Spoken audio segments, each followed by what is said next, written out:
рахмет, бәрекелді. Қазақ айтады, сөйлеп түзелсе әлем түзеледі дейді.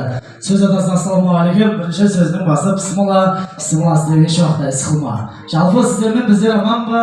Аман күтпедім сіздерге. Амандасып алғаным жеңілдер болар маған да демекші. Аса қамқор, ерекше, мейірімді Алланың атымен баршаңызға ассалаумағалейкум деп сәлемдеймін қазақ елі.